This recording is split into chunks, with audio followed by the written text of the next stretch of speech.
Hello, welcome student. Today we will understand next point from the chapter of rolling the countryside. या हम दूसरा नाम देंगे rolling the rural areas. In this chapter we will understand revolt या ये कहेंगे कि rebellions by Indians for the opposition of British East India Company. Because British East India Company forced the Indian peasants growing the cash crops like tea, coffee, indigo, jute, rubber, etcetera. अभी मैं थोड़ा सा बताऊं बेटा कि हमारे पास jute, रबड़, coffee कहाँ होती है। तो टी वेस्ट बंगाल, असम, सिक्किम, इस एरिया में हमारे पास टी होती है और बांग्लादेश हमारे पास ही था उसी टाइम पे। और साथ में ये जो एरिया होता है यहाँ पे टी के प्लांट्स लगता है। जो वेस्ट बंगाल और बांग्लादेश है वहां पे जूट होती है। जूट प्रोडक्ट कंट्री बांग्लादेश है, first jute product country. Indigo, Indigo क्या वेस्ट बंगाल में, बिहार में, इस एरिया के अंदर उन्होंने इंडिगो प्लांटेशन का काम करवाया था फोर्सली। कॉफी, कॉफी यहाँ ये जो एरिया है यहाँ और कुछ एरिया उत्तराखंड का पड़ता है वहां पे। रबड़, जो केरल की साइड का जो एरिया है वहां रबड़ की प्रोडक्शन होती है। It's okay. तो ये कैश क्रॉप्स थे और यहाँ पे स्पेशल रूप से हम पढ़ेंगे वो इंडिगो के बारे में पढ़ेंगे। Indigo is use for the dyeing of a clothes.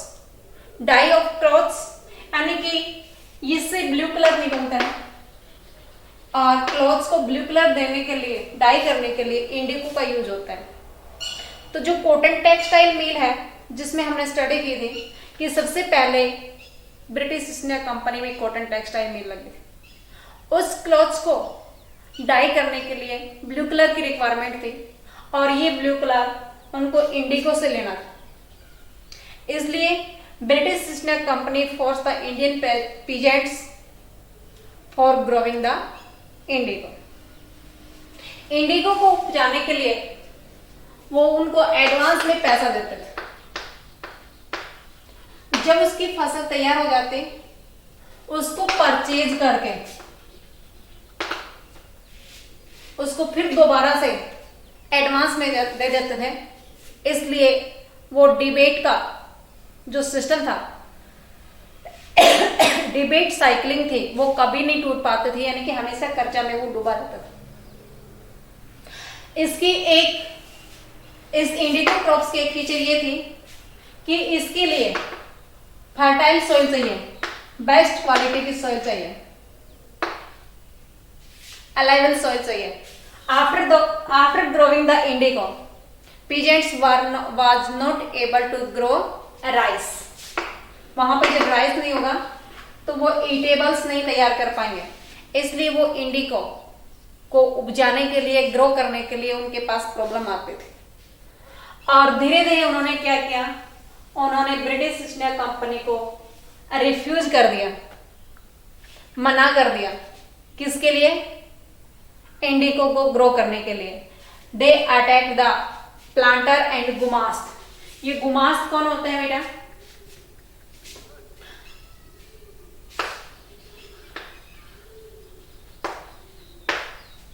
गुमास्त होते हैं, ये गुमास्त को कह सकते हैं एजेंट, प्लांटर के एजेंट। प्लांटर इट मीन्स जो प्लांट उगाते थे लोगों से प्रेशर बना करके, जो इंडिगो को उपजाने के लिए प्रेशर बनाते थे वो प्लांटर थे।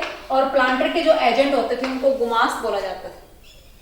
ये इंडिगो परचेज करते थे, यानी कि पीजेंट्स की जो प्रोडक्टिविटी होती थी उसको परचेज करके लेके जाते थे और वो भी लो रेट पे करते थे। इसलिए उन्होंने इंडियन पीजेंट्स ने इन गुमास्तों पे अटैक करना शुरू कर दिया, प्लांटर पे अटैक करना शुरू कर दिया and refuse the growing of a indigo. इन सभी के बाद में राइवलिंग शुरू हो गया, बट राइवलिंग शुरू होने से पहले उनकी जो प्लांटेशन होती थी वो कैसे, दो टाइप्स की होती थी वो सुनिए। Indigo protection, system of Indigo protection, protection he production, दो टाइप की होती थी बेटा। फर्स्ट पीजेंट्स के माध्यम से होते थे, जिसको रैयत बोला जाता है। रैयत यानी कि रैयतवाड़ी जो सिस्टम हमने पढ़ा था उसी में ही रैयत होता है, वो पीजेंट्स होते हैं।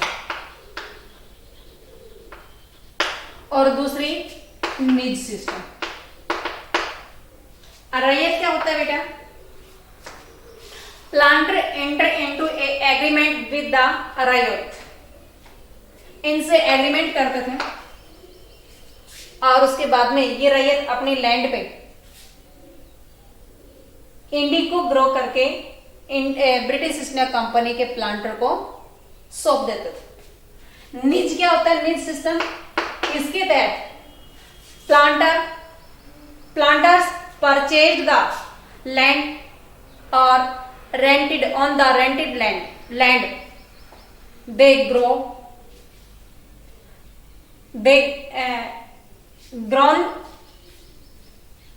it means ये बता सकते हैं कि जो निज सिस्टम था उसमें जो एरिया होता था वो पीजेंट्स का खुद का नहीं होता था, बट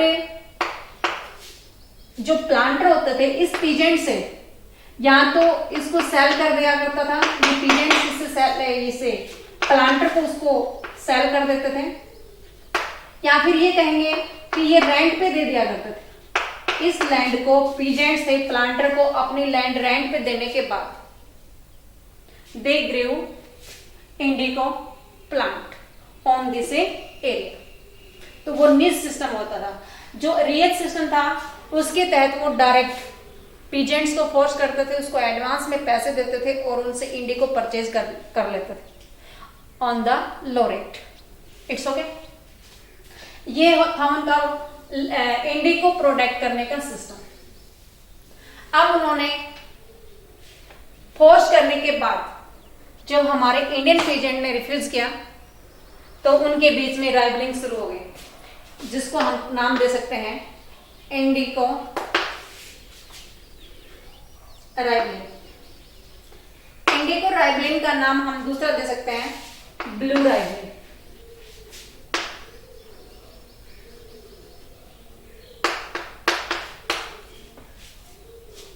क्यों?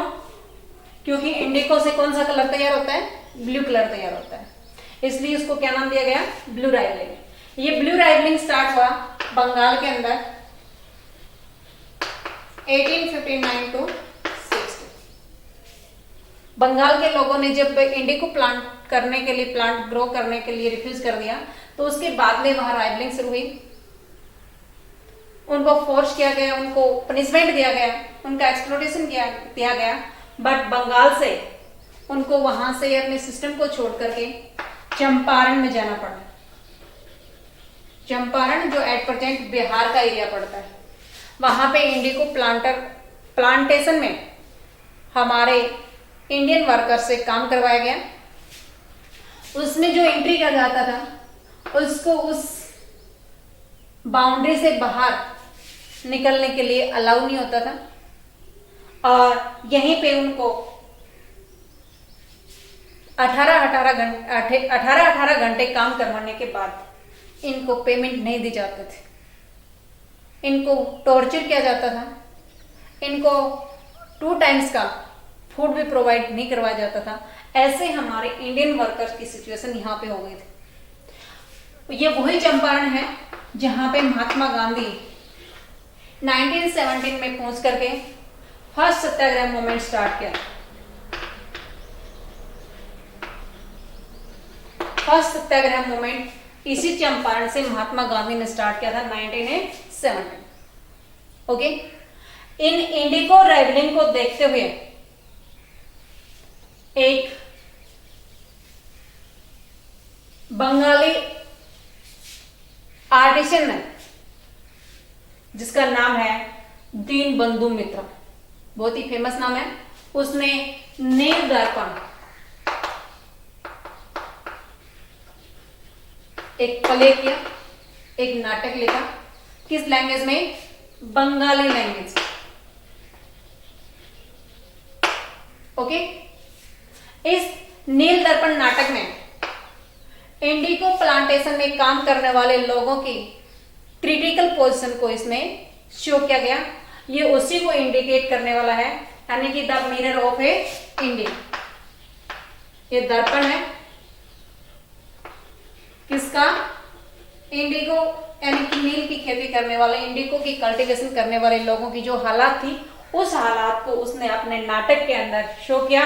उसके नाटक का नाम, उसका प्ले का नाम क्या था? नील दर्पण। लिखा किसने था? ये लिखा था दीन बंधु मित्र।